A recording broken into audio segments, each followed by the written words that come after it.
অন্যান্য যাত্রীদের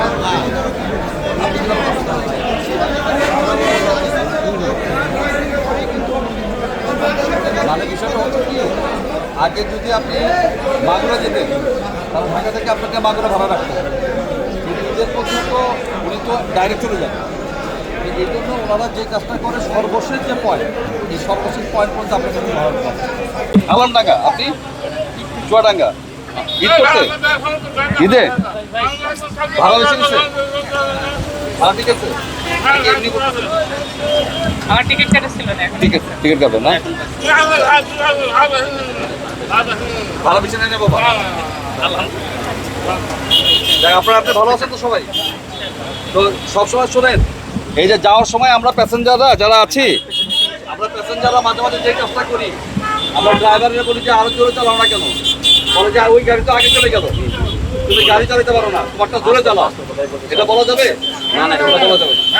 আর ড্রাইভার যদি কখনো যাত্রাপথে খুব জোরে গাড়ি চালায়, আপনারা অবশ্যই এটা প্রতিবাদ করবেন না। এগুলো তো কিছু করার নাই না, যে ওপেন থাকে, তারপরে এটা উপরে একটা পলিথিন দিয়ে ঢেকে রাখতে, আর খেজুর খেজুর খেজুর ঢেকে রেখেন। না না, সেটা সাদা দিয়ে আপনার কাস্টমার দেখবে না। আপনারা জানেন যে আমরা কতদিন যাবতীয় এই জিনিসটা নিয়ে কাজ করছি, যাতে ঈদ যাত্রাকে নির্বিঘ্ন করা যায়।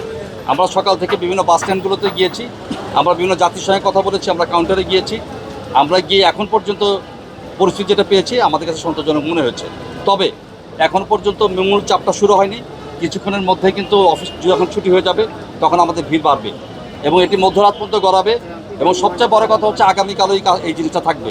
আমরা সবার কাছে বিনয়ের সঙ্গে অনুরোধ করি যে সরকার আমাদেরকে যেটা বলেছে যে বিআরটি এর চার্টের বাইরে অতিরিক্ত ভাড়া নেওয়া যাবে না, এই জিনিসটা আমরা সবার কাছে অনুরোধ করেছি এবং আমরা আশা করি যে সবাই এটা মেনে চলবে।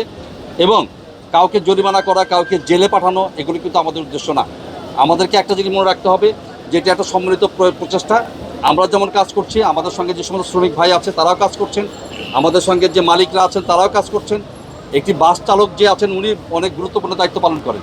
সুতরাং আমরা যেন সবাই সবার প্রতি সম্মানের সঙ্গে আচার ব্যবহারটা করি, সবাইকে যেন একটা মিনিমাম একটা সম্মান শ্রদ্ধা দেখায় এবং আমরা সবাই মিলে এই অনুষ্ঠানটাকে যেন আমরা জাতীয় উৎসব হিসাবে, জাতীয় পার্বণ হিসাবে যাতে আমরা উদযাপন করতে পারি। এটি আমার প্রত্যাশা। সরকার 28,000 লক্ষ বাসের ব্যাপারে কি আপনাদের কি জানিয়েছে? বাসের ব্যাপারে আমরা দেখেছেন যে আমরা কিন্তু এর আগে ওয়ার্কশপগুলোতে অভিযান করেছি এবং ওয়ার্কশপগুলোতে অভিযান করার প্রধান উদ্দেশ্য ছিল যাতে এই বাসগুলো রাস্তায় নামতে না পারে। এখন পর্যন্ত আমরা যেটা দেখতে পাচ্ছি যে ওই বাসগুলো নাই, যেগুলো দূরপাল্লা স্বল্প পাল্লার বাস, দূরপাল্লায় যেগুলো যায় সেগুলোকে আমরা বলে থাকি, তো এখন পর্যন্ত নাই। এটা হবে না এমন কোনো নিশ্চয়তা আমাদের কাছে নাই। আমরা মাঠে আছি, আমরা অত্যন্ত তীক্ষ্ণ নজরদারি রাখবো যাতে ওই বাসগুলো দূরপাল্লা যেতে না পারে, কারণ এই বাসগুলো যদি দূরপাল্লা যায় তাহলে ঈদ যাত্রা মানে অত্যন্ত ব্যাহত হওয়ার সম্ভাবনা। এটা আমরা ইনশাআল্লাহ চেষ্টা করব।